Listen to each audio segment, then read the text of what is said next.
اور داتا حضور رحمۃ اللہ تعالی علیہ فرماتے ہیں آپ کے پیر و مرشد حضرت شیخ ابو الفضل ختلی رحمۃ اللہ تعالی علیہ آپ فرماتے ہیں حضرت کے فقر کا یہ عالم تھا کہ آپ کے کرتے کو اتنے پیواندے لگے تھے، اصل کرتا ختم ہو گیا تھا، پیواندی رہ گئے ہوئے تھے حضرت شیخ ابو الفضل ختلی. اور میں کہتا ہوں یار کیا ہوں گے ابو الفضل جنہوں نے سید علی بن عثمان اجویری بنائے حضرت، کیا مقام ہوگا. تو یہ داتا حضور کشف المعجوب میں لکھتے ہیں اپنے ایک پیر بھائی کے حوالے سے کہ کہتے ہیں مجھے بس کوئی سلسلہ تھا تو میں نماز فجر پڑھنے کے بعد نا تھوڑا میں بیمار ہو گیا تو حکیم نے کہا کہ وہ پتے لے کے آنے ہیں جن پہ اوس پڑی ہو، جیسے تریل پئی ہو. تو کہتے ہیں میں درخت پہ چڑھ کے نا تو پتے توڑ رہا تھا، تو ادھر سے حضرت شیخ ابو الفضل ختلی رحمۃ اللہ تعالی علیہ آ گئے. تو ظاہر ہے حضرت جی اگر آپ بھی درخت پہ چڑھے ہوں اور حضرت تشریف لے ہیں تو آپ نے بھی چھپنا ہے کہ حضرت صاحب نے کہنا ہے یہ تو سرے سرے درخت پہ چڑھ کے کی کرنے ہیں. تو کہتے ہیں میں نے بھی خود کو پتوں میں چھپایا کہ حضرت مجھے دیکھ نہ لیں. لیکن کہتے ہیں جب حضرت میرے قریب آئے نا تو میں نے حضرت کی آواز سے جان لیا کہ حضرت اس وقت اپنے حال میں نہیں ہے. سیو نہیں میں رانجھا سدو ہیر نہ کھو کوئی، رانجھا رانجھا کر دی میں آپ پہ رانجھا ہوئی.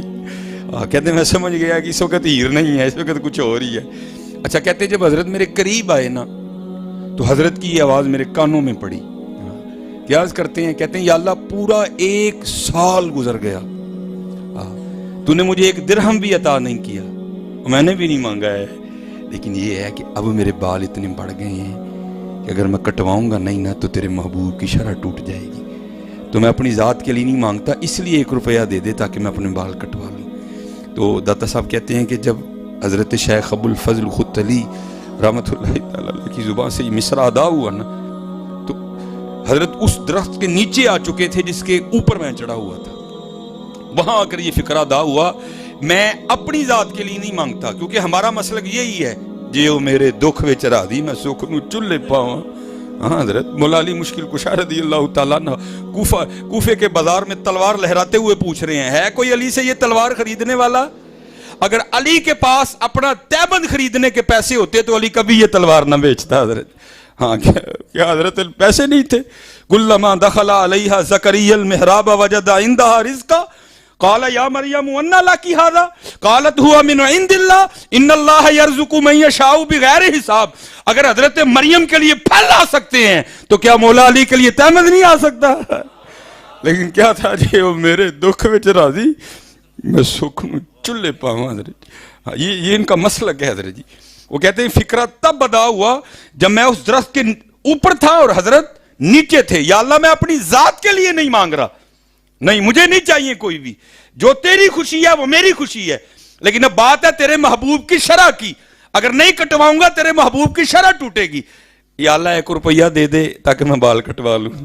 کہتے حضرت نے جب مصرع ادا فرمایا نا تو جس درخت کے وہ نیچے تھے میں اوپر تھا، قدرت الہی کے سارے کا سارا درخت ہی سونے کا بن گیا. کشف المعجوب شریف بیان کر رہا ہوں، لیکن قربان جاؤں حضرت بونا بابے ہوتے بھی.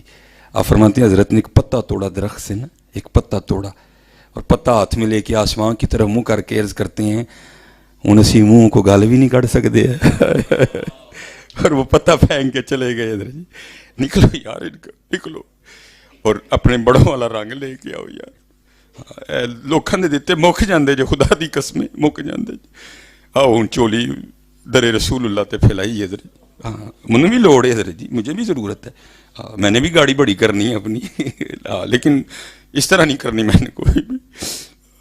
ادھر سے کوئی امید ہے کوئی لب جائے حضرت. اور چھوڑو یار یہ لالچ کا دامن، گولی مارو ان سارے معاملوں کو. ایک باری میں پڑھا میں لاج پالاں دے لڑ پھر کیوں نہیں موڑتا تھلے بہ بھائی اپنی تھدی اپنی جیب وچ رکھ. یار ایک بات کرو میرے پلے بھرے رہندے بھائی، اس کو کہا نیچے بیٹھ ہوئے میں حضور کا نام لے رہا ہوں، چپ کر کے نیچے بیٹھ، اپنے پاس رکھ اپنی تھدی. آتے ہیں حضرت ادھر سے کیوں نہیں آتے؟ یار دیکھو یار سارے کافر ہمارے خلاف اکٹھے ہو گئے، ہم نے کب بیدار ہونا یار؟ کدوں اٹھنا ہے ایسی ہوں حضرت؟ اور خود نہیں اٹھا جاتا حضرت، وہی اٹھتا ہے جس کو حضور اٹھاتے ہیں حضرت جی. ہاں میرا ایک دوست مجھے کہنے لگا جی تسی سنی جہاد نہیں کرتے. میں نے کہا ہم یہ چندوں چندوں سے جہاد نہیں کرتے.